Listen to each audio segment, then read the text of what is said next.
अस्सलाम वालेकुम। उम्मीद है कि आप सब लोग खैरियत से होंगे। सोहेल वड़ाइच साहब को वॉशरूम साफ करने वाला क्यों कहा गया, इसके ऊपर सहाफियों का रद्द अमल आ रहा है, माफी का मुतालबा किया जा रहा है, क्या तफसीलात हैं, मेरी इसके ऊपर क्या टेक है, उस हवाले से कुछ चीजें आपसे शेयर करूंगा। उसके साथ साथ खान साहब का मुकदमा आज इस्लामाबाद हाई कोर्ट में आगे नहीं चल सका। अली अमीन साहब ने बड़ी सख्त बातें की हैं। क्या अब खैबर पख्तूनख्वा की हुकूमत को कोई खतरा है, खैबर पख्तूनख्वा की हुकूमत जा सकती है, इस हवाले से भी कुछ तफसीलात हैं। अमरीका में एहतजाज, पाकिस्तान तहरीक इंसाफ कहां पे खड़ी है, उसके हवाले से भी कुछ खबरें, कुछ मजीद चीजें कोशिश होगी कि आज के इस ब्लॉग के अंदर वो भी आपसे शेयर की जाए। फिजा अली साहिबा ने कहा सोहेल वड़ाइच साहब के हवाले से कि अगर ये साफी ना होते तो ये एक बैरून मुल्क कहीं पे वॉशरूम साफ करने वाले होते। वो क्लिप बहुत ज्यादा वायरल हुआ, अब उसके ऊपर रद्द अमल आ रहा है। ऑल्दो के सोहेल वड़ाइच साहब का रद्द अमल पहले ही आ गया था और उन्होंने बड़े ग्रेसफुली कहा कि जनाब मेहनत करने में कौन सी ऐसी आर है, अगर दूसरों का गंद साफ करना जो है वो तो एक नोबल चीज है। तो अगर मुझे ये कहा जा रहा है, मेरे ऊपर ये चीज डाली जा रही है, तो मुझे तो इस पे फख्र है। तो उन्होंने तो बड़े इसको ग्रेसफुली टैकल किया। तो देखें, अगर इस तरह का, मैंने पहले भी अर्ज किया था कि अगर इस तरह का इल्जाम होता कि उनके ऊपर खुदा न खास्ता कोई साफती बदनीति का इल्जाम होता, कोई ऐसा इल्जाम लगाया जाता कि ये ताकतवरों के गुण गाते हैं, ताकतवरों के दस्तरखानों पे बैठते हैं, ताकतवरों से ये करते हैं, ताकतवरों में उठते बैठते हैं, ये ताकतवरों की हर चीज आईनी गैर आईनी चीज के लिए तौजियात पेश करते हैं, ये जनाब इस किस्म की फिलॉसफियां पेश करते हैं कि जनाब ये चीज ऐसे नहीं होनी चाहिए, जो जमहूरियत के बिल्कुल बरअक्स चीज है उसके ऊपर बात करते हैं, और जो चीजें आइन और कानून के खिलाफ होती हैं उनको नॉर्मलाइज करते हैं अपनी राइटिंग से, अपने कमेंट से। अगर इस तरह का कोई इल्जाम होता तो उसके ऊपर तो देखें, हो सकता है मेरा भी ऐसा रद्द अमल आता कि ऐसी बात नहीं होनी चाहिए थी। वो एक बड़े बेहतरीन सहाफी हैं, बड़ा बेहतरीन काम करते हैं। अब ये हुआ कि वो एक लाइट हार्टेड कमेंट आया, उसके ऊपर सहाफी और कुछ लोग, मैं देख रहा था सोशल मीडिया के ऊपर कुछ सहाफियों ने ट्वीट्स वगैरह भी की हुई हैं, एक दो क्लिप्स भी मेरी नजर से गुजरे जिसमें कहा गया कि ऐसा नहीं होना चाहिए था। फिजा अली साहब माफी मांगे, कामरान शाहिद साहब माफी मांगे, ये रिकॉर्डेड प्रोग्राम था, इसको काट देना चाहिए था। तो उसके लिए तो मैं इतना ही कहूंगा कि एक लाइट हार्टेड कमेंट था जिसको वड़ाइच साहब ने भी बड़ी आराम से लिया, कोई उन्होंने उसके ऊपर कोई इस तरह का रद्द अमल नहीं दिया। वैसे भी इस मुल्क में पहले थोड़ी मुकद्दस गायें हैं, हम सहाफी तो हर किसी पे कमेंट करते हैं। अब मैं मियां साहब पे कमेंट करता हूं, मैं इमरान खान साहब पे कमेंट करता हूं, हम इमरान खान साहब को कभी डोंकी राजा से जोड़ देते हैं, कभी हम इमरान खान साहब को जो किसी और चीज से जोड़ देते हैं, हम तो इमरान खान की बीवी के ऊपर भी कमेंट करते हैं, हम उसको जादू टोने से जोड़ देते हैं सहाफी, हम उसके ऊपर बड़ी बड़ी चीजें लिख देते हैं, हम जनाब उसकी हर चीज के अंदर वो पहाड़ों का सिलसिला और ये और वो पता नहीं क्या क्या सहाफी करते रहते हैं। अब बहुत सारी बातें ऐसी होती हैं जो 3 दफा के साबिक वजीर आजम मियां साहब के हवाले से होती हैं। तो क्या उसके ऊपर अब सारे सियासतदान हम सहाफियों से मुतालबा करना शुरू कर दें कि जी हम ऑफेंड हो गए हैं, हमसे माफी मांगी जाए? तो मेरा नहीं ख्याल कि कोई ऐसी बात है। और मैंने पहले भी अर्ज किया कि पहले थोड़ी मुकद्दस गायें हैं इस मुल्क में कि इसके खिलाफ बात भी नहीं हो सकती, उसके खिलाफ बात भी नहीं हो सकती। हम सहाफियों की टोटल अहमियत क्या है, मैंने आपसे पहले भी शेयर किया था कि सहाफी की टोटल अहमियत ये होती है कि वो इंपॉर्टेंट इवेंट्स और इंपॉर्टेंट लोगों के हवाले से या कमेंट करता है, लिखता है या रिपोर्ट करता है। खुद उसकी अपनी कोई इतनी अहमियत नहीं होती। और एनीवे हर शोबा काबिल एहतराम है। कोई वॉशरूम साफ करता है तो वो भी काबिल एहतराम है, अगर कोई सहाफत करता है तो वो भी काबिल एहतराम है, अगर कोई और काम करता है तो वो भी काबिल एहतराम है। हाँ, अगर किसी पे कोई इतराज हो सकता है तो वो जो ताकतवरों के सहूलतकार हैं उनके ऊपर आप कह सकते हैं कि जी जिसकी हुकूमत होती है उसके गुण गाना शुरू हो जाओ, और वक्त के साथ साथ आपके आइडियल भी बदल जाए, वक्त के साथ साथ आपकी जमहूरियत भी बदल जाए और आपको चीजें मुख्तलिफ जावियों से नजर आए, उन चीजों के ऊपर आप जरूर कर सकते हैं तनकीद पर। एनीवे, ये जो माफी का मुतालबा किया जा रहा है, मेरी टेक इस पे ये है कि मेरे ख्याल में एक लाइट हार्टेड कॉमेंट था और वड़ाइच साहब ने उसको बड़ा ग्रेसफुली टैकल किया, प्रोग्राम के अंदर भी और प्रोग्राम के बाद भी। तो इससे ज्यादा आगे इसको नहीं लेके जाना चाहिए। अच्छा जी, आज इमरान खान साहब का मुकदमा था इस्लामाबाद हाई कोर्ट में और मुकदमा लगा जनाब जस्टिस आसिफ साहब के सामने, और साथ आपको पता है जो चीफ जस्टिस साहब आए हैं लाहौर हाई कोर्ट से। अब ये दोनों मोअज़्ज़िज़ जज साहिबान जो हैं ये नए हैं इस्लामाबाद हाई कोर्ट में, ये पहले नहीं थे। जो पहले जज साहिबान हैं वो आज इसमें शामिल नहीं थे मुकदमा सुनने वालों में, यानी ऑब्वियसली जो बेंच में ही शामिल नहीं तो वो कैसे शामिल हो सकते हैं। जो मुकदमा लगाया गया था वो कायम मुकाम चीफ जस्टिस सरफराज डोगर साहब और जस्टिस मोहम्मद आसिफ साहब के सामने था। सजा मोतली का ये मुकदमा था। जस्टिस आसिफ साहब को गालिबन कहीं पे जाना पड़ गया जिसकी वजह से ये मुकदमा नहीं सुना गया। अच्छा, अब इसके ऊपर बहुत सारा एतराज हो रहा है, बहुत सारी बातें हो रही हैं, मुख्तलिफ किस्म की आरा भी आपको देखने को मिल रही है। एक क्लिप में देख रहा था सलमान सफदर साहब ने साकिब बशीर साहब से वो बात कर रहे थे और उन्होंने कहा कि मेरी भी बड़ी ख्वाहिश है कि किसी दिन इमरान खान का मुकदमा मोहसिन अख्तर कियानी साहब, बाबर सत्तार साहब, समन रिफत साहिबा और जहांगीरी साहब की अदालत में लगे, मैं भी वहां पे पेश हूं। इमरान खान के मुकदमात में, दीगर मुकदमात में तो पेश होता रहता हूं, अब ये जो नए जज साहबान आए हैं, इमरान खान साहब का मुकदमा भी इन्हीं के सामने लग रहा है। पर एनीवे, जज तो कोई भी हो, उसने आइन और कानून के मुताबिक ही फैसला करना है। अब बहुत सारे दोस्त कह रहे थे कि ईद से पहले इमरान खान साहब की रिहाई हो जाएगी, लेकिन आज मोअज़्ज़िज़ जज साहब को कहीं जाना पड़ गया, उनको छुट्टी लेनी पड़ गई, या जो भी इशू हुआ जिसकी वजह से मोअज़्ज़िज़ जज साहब जो है वो मुकदमा नहीं सुन सके। जब भी सुनेंगे यकीनन आइन और कानून के मुताबिक फैसला करेंगे। जज तो सारे आपको पता है आइन और कानून के मुताबिक ही फैसला करते हैं। अब देखते हैं कि ये आगे मामला किस तरफ जाता है। अभी इतलात ये आ रही है कि मालूम नहीं है कि अगली हेयरिंग कब होगी। अली अमीन साहब भी वहां पे पहुंचे हुए थे, वो अंदर जो चीफ जस्टिस साहब का ऑफिस है वो वहां पे भी गए। इस तरह की खबर भी रिपोर्ट होती रही कि उनके अमले से बात हुई, उनको ये भी कहा गया कि आज जो अवेलेबल बेंच है उसके सामने ये मुकदमा लगा दिया जाए। पर ऐसे तो नहीं हो सकता ना, आइन और कानून के मुताबिक चीजें चलती हैं। वो मुकदमा नहीं लगाया जा सका। पहले ईद से पहले हेयरिंग हुई थी और कहा गया था कि ईद के बाद अगली हेयरिंग होगी, जो आज होनी थी, फिर आज वो नहीं हो सकी। तो ये मामला आगे किस तरफ जाता है अगली हेयरिंग के ऊपर ही पता चलेगा। लेकिन अच्छी बात यह है कि ये सामने आप देख सकते हैं, ये Islamabad high court bar association जो है उन्होंने कल ईद मिलन पार्टी की तकरीब का जो है वो इंतजाम किया है। और कल जनाब कायम मकाम चीफ जस्टिस सरफराज डोगर और दीगर मोअज़्ज़िज़ जज साहिबान को कल ईद मिलन पार्टी पे बुलाया है इस्लामाबाद हाई कोर्ट बार ने। तो ये अच्छी बात है कि ईद मिलन पार्टी हो रही है और हमें उम्मीद है कि जस्टिस आसिफ साहब या जस्टिस सरफराज डोगर साहब और तमाम मोअज़्ज़िज़ जज साहिबान इसमें शिरकत करेंगे। तो या हो सकता है कोई करे या ना करे, पर anyway Islamabad high court bar ने ईद मिलन ये पार्टी की है और सबको इन मोअज़्ज़िज़ जज साहिबान को भी बुलाया है। अच्छा, अब अली अमीन साहब ने वहां पे उसके बाद कुछ बड़ी सख्त बातें की और उन्होंने ये भी कहा कि जनाब अदलिया जो है, ये सामने आप देख सकते हैं, एक्सप्रेस न्यूज इसको रिपोर्ट कर रहा है, 26वीं तरमीम से अदलिया पर मार्शल लगा दिया गया है। उन्होंने ये भी कहा कि जी अगली दफा हम असला लेके आएंगे। इस किस्म की बातें की कि आर होगा या पार होगा।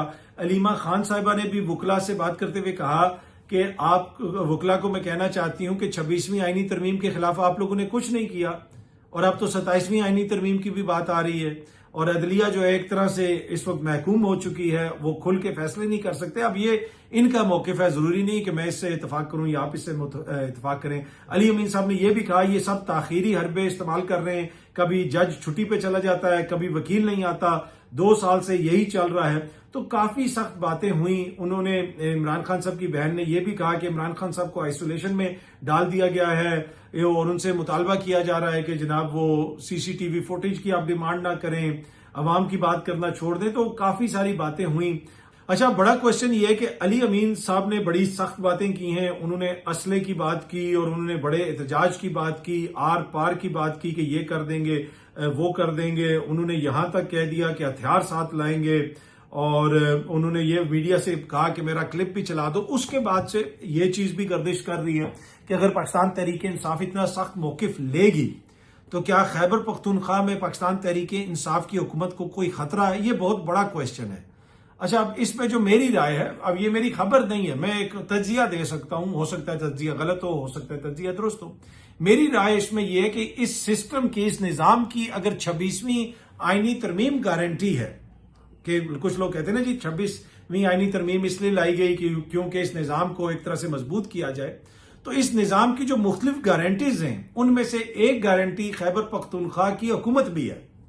ये मैं बड़ी आपको जिम्मेदारी से मेरी अपनी अकल समझ जो है उसके मुताबिक कर रहा हूं। अगर खैबर पख्तूनख्वा में पाकिस्तान तहरीक इंसाफ की हुकूमत ना होती और वहां पे कोई और हुकूमत इंपोज करने की कोशिश की जाती तो फिर ये निजाम चलना बड़ा मुश्किल हो जाता।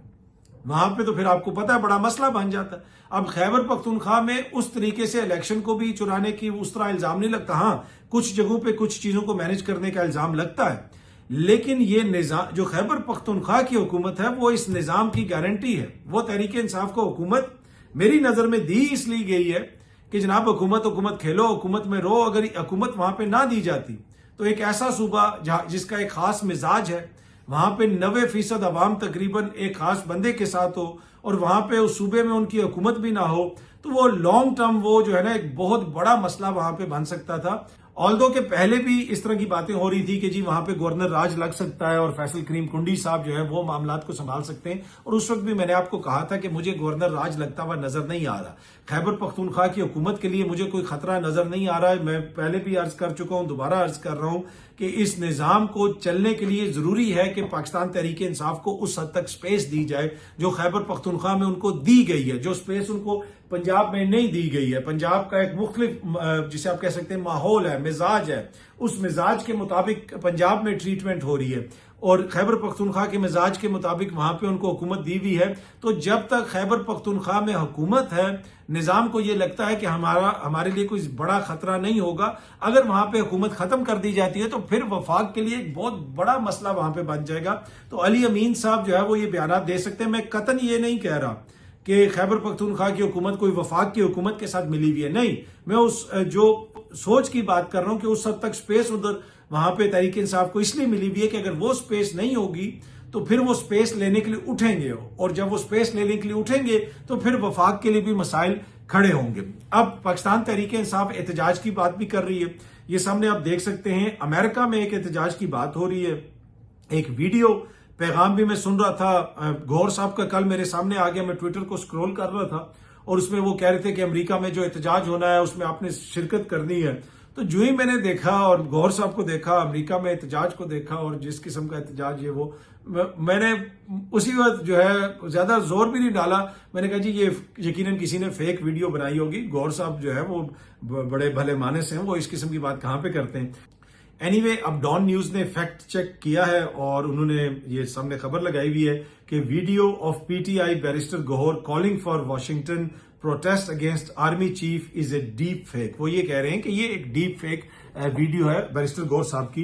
तो मुझे तो देख के पहले ही पता चल गया था, पर डॉन वालों ने बड़ी मेहनत करके शायद इसको डीप फेक का पता चलाया। तो वो तो जिस किस्म के बैरिस्टर साहब का बातें होती हैं तो मुझे नहीं लगता था कि वो इस किस्म की कोई कॉल दे सकते हैं या इस तरह की कोई बात कर सकते हैं। पर एनीवे, क्या पाकिस्तान तहरीक इंसाफ जो वाशिंगटन में एहतजाज हो रहा है उसको वो ऑन कर रहे हैं या नहीं कर रहे?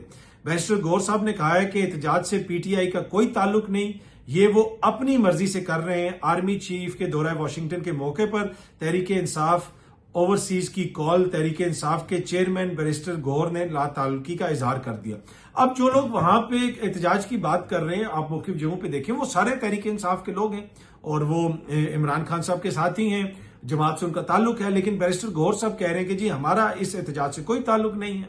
अब इसके ऊपर शहबाज गिल साहब ने भी कहा है कि आप या तो एहतजाज को ऑन करें या फिर हमें शो कॉज करके पार्टी से फारिग कर दें। उन्होंने बैरिस्टर गौहर साहब को यह कहा है। पर एनीवे जनाब, बड़ी दिलचस्प सूरत हाल है। इधर पार्टी ये कह रही है कि हमारा तो उससे कोई ताल्लुक नहीं है, उधर जो पार्टी के लोग हैं वो ये कह रहे हैं कि जी हम ये एहतजाज कर रहे हैं। अच्छा, कल जो बजट पेश किया गया उसकी अब कुछ तफसीलात वगैरह सामने आ रही हैं। कुछ मोटी मोटी चीजें अगर मैं आपके साथ शेयर कर दूं, ऑब्वियसली आपको पता है कि पाकिस्तान का आधा बजट तो कर्जों और सूद के ऊपर चला जाएगा क्योंकि अब मकरूज बहुत ज्यादा है। अब उसमें यह बात आ रही है कि जो वजीर आजम साहब की रिहाइश गाह है, सरकारी रिहाइश गाह, उसके अखराजात को 72 करोड़ से बढ़ाकर 86 करोड़ पे कर दिया गया। और भी बहुत सारे इस किस्म के अखराजात हैं। फिर प्रेसिडेंसी भी है, गवर्नर हाउस है, वजीर आला हाउस है। पूरे पाकिस्तान के अंदर ये जो सारे खर्चे हैं, ये खर्चे माशाल्लाह आप लोग ही उठाते हैं, आपके टैक्स से ही उठाया जाता है। और फिर ये भी कहा जाता है कि जी पाकिस्तान की अवाम टैक्स भी नहीं देती और ये भी नहीं करती और वो भी नहीं करती। हालत ये है जनाब कि 2024 में ये सामने आप देख सकते हैं, इंडिपेंडेंट भी इसको रिपोर्ट कर रहा है कि 7,27,381 अफराद जो है वो बैरून मुल्क मुलाजमत के लिए गए। और किस लिए गए? अपने मुल्क में मुलाजमतों के जो मौके हैं वो कितने ज्यादा हैं या कितने कम हैं, मैं उसकी तफसील में नहीं जाना चाहता। कुछ लोग इसको ब्रेन ड्रेन कहते हैं। यहां पे ये भी कहा गया कि जी हम तो इसको ब्रेन गेन कहते हैं, इससे तो पाकिस्तान का बड़ा फायदा होता है। फायदा तो जरूर होता है, लेकिन आप जो टैलेंट बाहर चला जाता है उससे दीगर जो मईशतें होती हैं वो ज्यादा फायदा उठाती हैं। अगर हमारी मईशत के अंदर सकत हो, हमारे यहाँ पे मामलात बेहतर हों, तो बहुत सारे लोग पाकिस्तान के अंदर ऐसे हैं जो क्वालिफाइड है, पढ़े लिखे हैं, जिनके तजर्बे से यहाँ पे फायदा उठाया जा सकता है। लेकिन यहाँ पे निजाम ऐसा है कि किसी भी काम के बंदे को ये निजाम चलने ही नहीं देता। सानिया निश्तर साहिबा की मिसाल हमारे सामने है, जो आज गैवी को हेड कर रही हैं। वो यहाँ पे एहसास प्रोग्राम को हेड कर रही थी। ऐसे लोग एहसासा होते हैं। आज दुनिया के बड़े बड़े हुक्मरान जो हैं वो सानिया निश्तर से मिलते हैं। आज यहाँ पे हमारे जो हुकूमत वाले जाके उनके साथ सेल्फियां लेते हैं और उनके साथ जाके फोटो खिंचवाते हैं, लेकिन उनको यहाँ से एक तरह से कहा गया कि जी आप जाएं, और जिनके हवाले जो कुछ किया गया और जिस तरह यहाँ पे चीजें चल रही हैं वो हमारे सामने है। तो इस कैलिबर का जो बंदा होता है, जो जिसका टैलेंट ज्यादा हो, जिसका तजर्बा ज्यादा हो, जिसका वर्ल्ड विजन ज्यादा हो, जो ओवरऑल इस मीडियोकर निजाम से बेहतर तरीके से सोचता हो, वो इस निजाम को काबिल कबूल नहीं होता और फिर उसको इसी तरह फ्लश आउट कर दिया जाता है। और इसकी बहुत सारी मिसालें यहाँ पे मौजूद हैं। अच्छा जी, अमेरिका की जो महकमा खारजा की तर्जुमान है, उन्होंने ये कहा है कि कश्मीर के मामले पे अगर डोनाल्ड ट्रंप साहब सालसी की बात करें या सालसी की कोशिश करें तो इस पे कोई हैरानी नहीं होगी। शायद कश्मीर का मसला सदर डोनाल्ड ट्रंप की मुद्दत मुकम्मल होने से पहले हल हो जाए। अब ये बात जो है, ये तो मोदी के तो दिल पे छुरियों की तरह लगी होगी।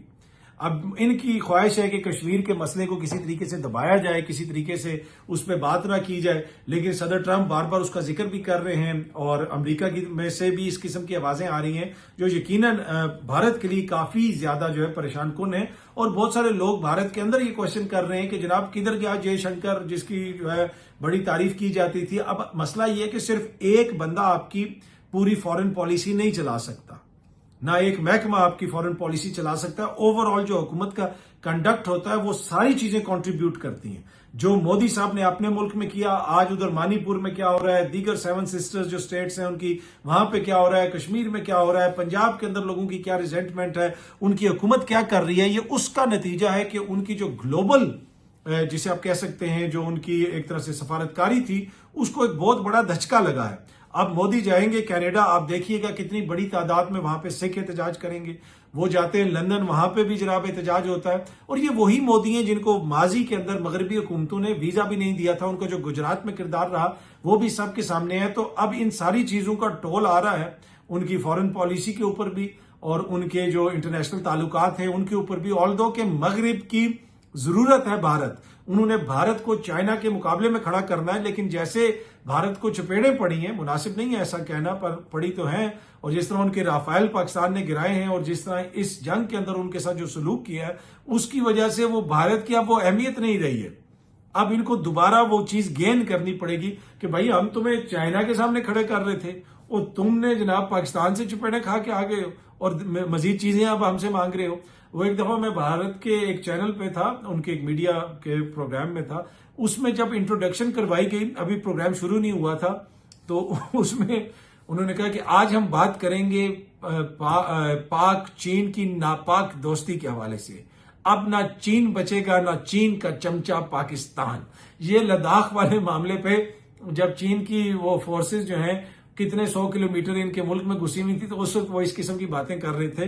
तो भाई चीन को तो छोड़ दें, अभी जो पाकिस्तान ने आपके साथ किया है वो भी आप देख लें, तो अब उसका काफी ज्यादा सदमा है। और यही वजह है कि उस शिकस्त के बाद अब दुनिया जो है वो भी भारत को उतना वेट नहीं दे रही, इतना उनका वजन नहीं ले रही जितना वजन पहले लिया जाता था। तो काफी हार्ड वर्क करने की जरूरत है मोदी साहब को। लेकिन मोदी साहब, जिस तरह मैंने पिछले व्लॉग में भी शेयर किया, वो अभी भी इस तरह की ट्वीट्स कर रहे हैं कि ग्लोबल पावर, भाई आप जितनी ग्लोबल पावर हैं वो पूरी दुनिया ने देख लिया। पाकिस्तान की आर्मी ने, पाकिस्तान की अफवाज ने पूरी दुनिया को दिखा दिया कि मोदी और उसकी आर्मी और उसकी अफवाज कितनी बड़ी ग्लोबल पावर है। बहुत जल्दी आप सब दोस्तों से दोबारा मुलाकात होगी। Thank you very much.